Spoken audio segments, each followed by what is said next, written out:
Restaurant Unstoppable. Inspire, empower, and transform the industry. So, I mean, out of all this experience you got doing what you were doing, what were the biggest lessons you learned that you think contributed to your success? Lessons that are just, no matter what verticals, I know you're in the tech world, but no matter what vertical you're in, as far as business goes, these are just lessons that can help you be successful. The biggest thing that honestly is just you have a mentor that believes in you, or a few people that actually believe in you and take a chance on you. Why is that so important? When you come in and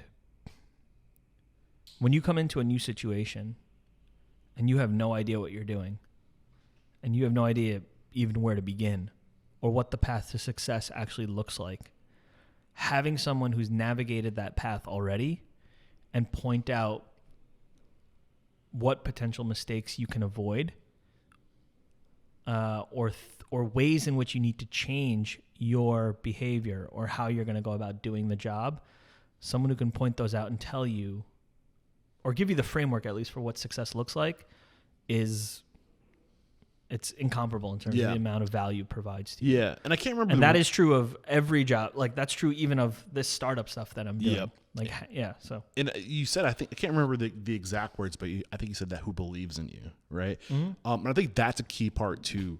And I see it time and time again when I'm talking to restaurateurs. I'm like, when did you know that this was going to be your path? Like, when did you know that this is for you? And more often than not, the reason why people are on this path is because there was a mentor, somebody who said, you're good at this.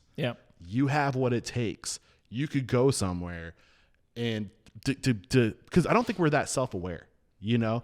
So when you get that reinforcement of like, you're talented, like you got what it takes, you can go places, that mentor is putting you on a path. I mean, we did it. We signed a large customer yesterday and which I'm very thankful for and grateful for. And, you know, I was talking to one of my advisors and they were like, how do you feel? This is huge for you.